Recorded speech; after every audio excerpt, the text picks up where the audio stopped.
So this is the third video in the series where I'm exploring Barth's Romans commentary as a New Testament scholar.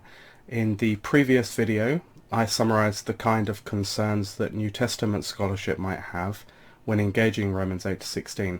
In this video I'm going to explore the problems and questions that biblical scholarship might have when reading Barth's own commentary, and it'll be structured according to Barth's Romans commentary on 8 to 16, and I will riff off a couple of important issues to tackle some of the meta concerns where they're relevant. So the structure of the following is based very much on Barth's own commentary, but without further ado, because this will be the longest video in this series, let me begin. So turning to Barth's Römerbrief then, the New Testament scholar will worry about quite a few things. Instead of assessing various accounts of the extent of this or that textual chunk, divisions are simply made without comment. Barth simply divides the first 10 verses of chapter 8 from the rest of chapter 8, for example. He doesn't even mention some of the pressing lexical and grammatical concerns that I noted in the previous video about the opening verses of chapter 8, nor elsewhere in his commentary on these chapters. On the law of the spirit language, which I mentioned in the previous video, Barth simply asserts this law is the spirit. At least he does in the second edition of his Romans commentary. What is more, he does not comment on the whole text, but focuses only on certain sections or phrases, and this is amplified in the second edition. Other phrases are simply ignored, suggesting that the reader and their concerns are overwhelming the text in an act of hermeneutical violence. Rather than a stance of objective distance, Barth regularly uses first-person pronouns which act to include him and his readers within the Pauline address. Christ is our freedom, this is Barth. He is our advance beyond the frontier of human life, he exclaims in comment on 8 to 10, followed by page after page of we this and our that. The almost sermonic nature of Barth's rhetoric is jarring to biblical scholarship. Rather than a careful weighing up of interpretive options, the style is more expressionist, as has often been pointed out. Indeed, and even more so in the second edition. We see something that Bruce McCormack describes as Barth's proclivity for, quote, indirect communication, which seeks not so much to convince the reader of an argument, as it does to clear away obstacles to the Spirit's work of making her to be a witness to the truth. This is emphasized by the kind of repetitions and rhythm you might expect from a sermon. Commenting on the phrase, God sent his own son, Barth's paragraphs convey something of his excitement. There is nothing here of disinterested objectivity. God sends him is Barth's repeated phrase, which introduces various angles on this phrase. On Romans 8:16, note Barth's devotional joy on display, commenting on Paul's phrase, if children. My translation. We, God's children, we pause and consider the entire unintuitableness, impossibility, and paradoxical nature of this statement. We, God's children. One can't just say that. It is either the praise of the redeemed or blasphemous gibberish. But whether it is the one or the other on our lips, we have already said it, dared and said it with Abba Father. Or again, he speaks of that act of thinking, which is identical with, quote, that proper worship of God, with that once and for all bowed adoration of God. This kind of language is more difficult to find in the first edition. On the side, because passages like this suggest to me that we shouldn't speak too hastily of the first edition as joyful and the second edition as angry. These examples are not present in the first edition, you see, which is by contrast duller, lacking the vibrancy of the 1922 edition. The second edition is fervent, not simply angry. And compare Barth's advice as to how to witness to the capital R revolution by, quote, not becoming angry. Perhaps scholars of Barth might learn something from the synoptic problem. Why not create a synopsis of at least the 1919 and 1922 versions of the Romans commentary side by side, which might help trace Barth's development more clearly. Anyway, digression over. What else might the biblical scholar stumble over when reading Barth's commentary?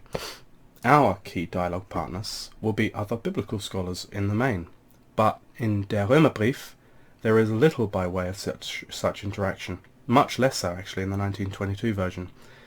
Instead, long passages are drawn from Luther or Calvin, and the text is peppered with references to Kierkegaard. Admittedly, occasional mention is made of Jülicher, biblical scholar, usually critically, but either way it makes for an odd commentary. Further, his use of intertexts are selective and problematic. So, for example, when commenting on 8:11, Barth makes happy reference to 1 Timothy 6:16, even though this is a disputed Pauline text and later than Romans. Why not point to pertinent intertexts, such as Ecclesiastes 7 or Psalm 70? The intertexts he appeals to in comment on Christ not pleasing himself, this is 15 verse 3, are wide and, let us say, creative. Perhaps more importantly, he regularly salts his argument with references to Job and Ecclesiastes to help establish the basic starting point of divine otherness. But this looks more like a need driven by his own admitted system, if it should be called that, imposed on the text, as described in the preface to the second edition. I know that I have laid myself open to the charge of imposing a meaning upon the text, rather than extracting its meaning from it, and that my method implies this. My reply is that if I have a system, it is limited to a recognition of what Kierkegaard called the infinite qualitative distinction between time and eternity.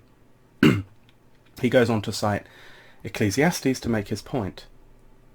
But are these concerns internal to Paul? And if not, should they control his exegesis as they do? And for more, I refer to Francis Watson's recent, if extremely uneven, article on Barth, Rewriting Romans. Indeed, this leads to wider concerns that have been voiced by New Testament scholars for as long as his commentary has existed. Is Barth simply imposing theological categories, using the text as a launchpad to create various theological meditations that bear little resemblance to Paul's concern in the letter? He speaks of the Spirit as, quote, the third person of the Godhead, for example, and of Christ as he, quote, passes through the Old Testament. Jesus is, he notes in passing, quote, very God and very man, born of the Virgin Mary. Claims which are taken to be commentary on Paul's phrase, God sent his own Son. Anachronism, shout a choir of New Testament scholars. Indeed, this dovetails with the influence of philosophically related themes in his commentary, particularly as it pertains to epistemology and time, which are correlated to the fundamental theological determination driving both Romans commentaries. On the one hand, and especially in the second edition, the terms time and eternity are deployed to maintain God's deity, and precisely so in his gracious self-revelation.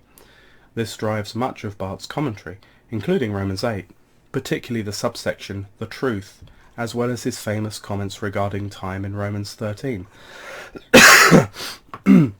But these are highly philosophical distinctions drawn from outside Paul. They nevertheless shape his exegesis thoroughly, such that he claims, for example, quote, flesh is the decision which occurs in time.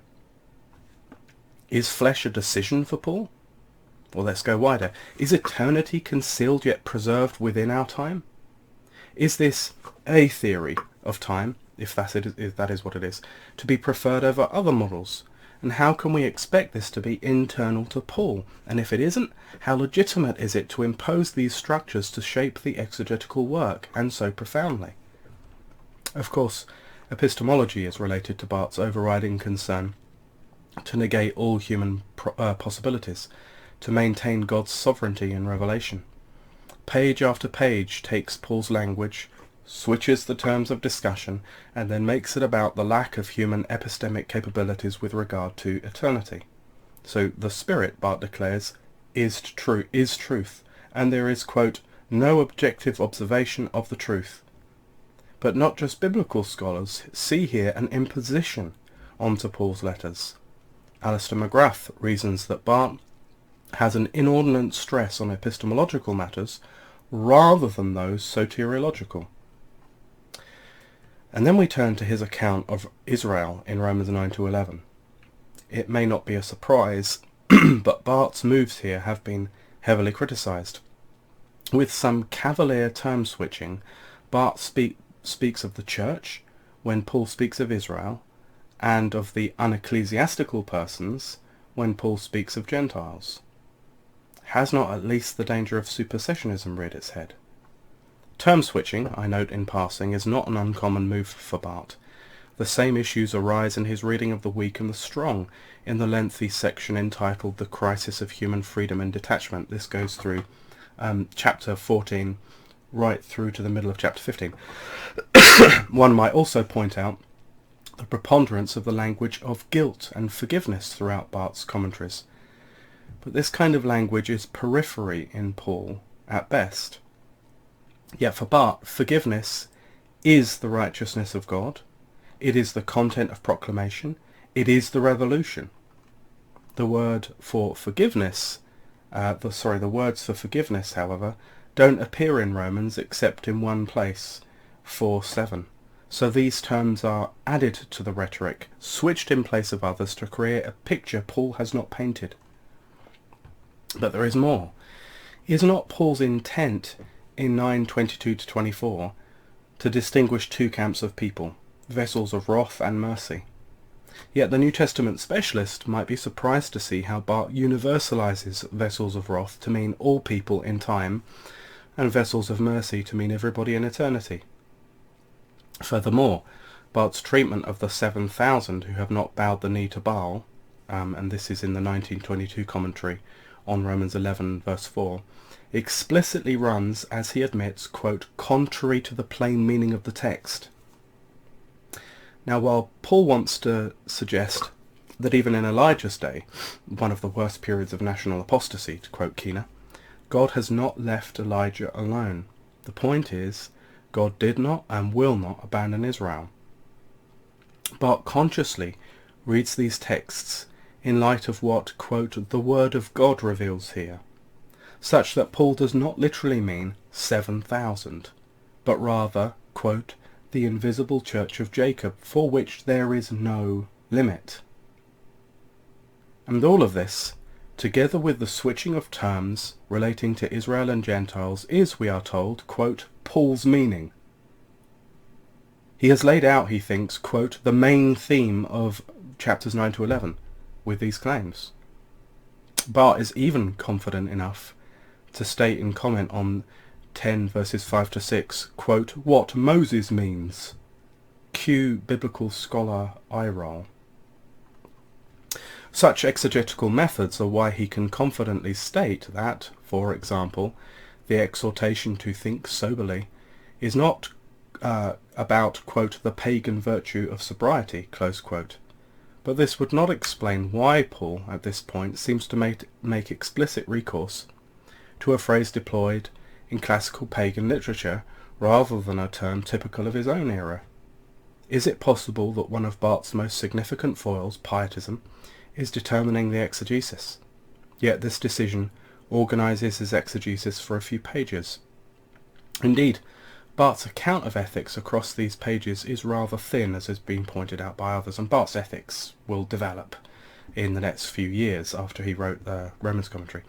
Either way, the lack of specificity here is somewhat ironic, given Paul's fulsome and concrete exhortations throughout these chapters. Now, Barth's categorization of these chapters in terms of a chiasm is very much in the domain of New Testament scholarly interests, and I will put a little slide up. But I haven't found other commentaries that follow Barth on this point, and I suspect that the content of the text does not allow for such neat distinctions and categories, at least in this case. Additionally, the structuring of this section in terms of the distinction between eros and agape imports language Paul did not use, namely eros. I mean, eros is, as far as I know, only found once in the Septuagint. Biblical scholars who deploy anthropological studies may sneer, pointing out that Barth's procedure is etic. That is, it uses language external to Paul to structure exegesis. Better, would be to use language Paul himself emphasizes, facilitating an emic analysis from within Paul's discursive world. Of course, this line of criticism could be levelled at various other points in Barth's commentary, such as the role of, quote, the one, the many, and the all, which structures much of what Barth says in these chapters relating to ethics. John Barclay's analysis of Paul would also balk at the notion that an ethical action to be such, quote, must be an unconditional, genuine preference which expects nothing in return, close quote. Isn't this just Kant dressed up in Christian clothes? And Barth speaks in this context of affinities with the ethics of Kant as well. Part of the argumentation in these chapters on ethics, as well as his commentary on 9/11, encodes Israel, Pharisees, and religion with themes of moralism, self-assertiveness, being concerned with deeds and facts, and so on, which paves the way for his Lutheran account of works of law in epistemological terms. Naturally, this links to new perspective criticisms of old perspective Pauline scholarship, in which Israel's pattern of religion, to use the language of Sanders, should not be understood as legalistic. Does this not then have a knock-on effect on Barth's argument about the godness of God in Revelation? Is Barth merely projecting the Reformers' battles with medieval Catholicism onto the text of Romans? So much has been written about these matters, however, that I will not linger any longer. Instead, and finally, I must alight upon the final pressing issue that stands behind much of what I've already said. Barth indeed famously lays out his project in the preface to the second edition, in contrast to the commentaries of noted biblical scholars. Commentary is more, he states, quote, than a mere repetition in Greek or in German of what Paul says. The conversation between the original record and the reader should move around the subject matter, die Sache, until a distinction between yesterday and today becomes impossible. His constant recourse to first-person pronouns, which becomes all the more noticeable in his comments on Romans 12 to 15, together with the pastoral immediacy of page after page, suggest a lack of general concern for the contingency of the Roman auditors. As he spells out in comment on Romans 12, to abstract Paul's language would lead to complete misunderstanding, that is, to, quote, abstract of them from the context which has given them birth, close quote. And at this point, one thinks that he will go on to speak about the wider Greco-Roman and Second Temple Jewish context out of which Paul wrote. But this is not what he means. He goes on to specify that context as, quote, the concrete world in which we live, leading to his famous exhortation to read newspapers as important for those who want to understand Romans. He nods in the direction of the importance of Paul's Roman addressees on the penultimate page of the commentary, stating, quote, for this body of men and women it seems that this theology, was the living theme. But this acknowledgement of the original auditors finds little space anywhere in his commentary on Romans 8 to 16, suggesting that the historical particularity of the letter has not been given due attention. Barth's exegesis, as a result, strays a little from historical anchorage. So his comments on 15 verse 15 in the phrase, in some sort more bold, take Paul's texts as a launch pad to barely connected theological reflections about standing, quote, amicably side by side with Catholics and Protestants. But this is surely the kind of activity he insists the commentary does not exercise in the preface to the English translation, when he states that his, quote, sole aim was to interpret Scripture and not engage in free theologizing. In fact, perhaps the closest Barth comes to traditional historical critical exegesis is his commentary, in the whole commentary in chapters 8 to 16, is a single paragraph where Barth details Paul's travel plans. Thus endeth the speech in character of over 20 objections which might be or have been raised by New Testament scholars with varying degrees of poignancy. In the next video I'm going to stand with Barth outline some of his responses to this and supplement some of those responses with some new arguments. Until the next video.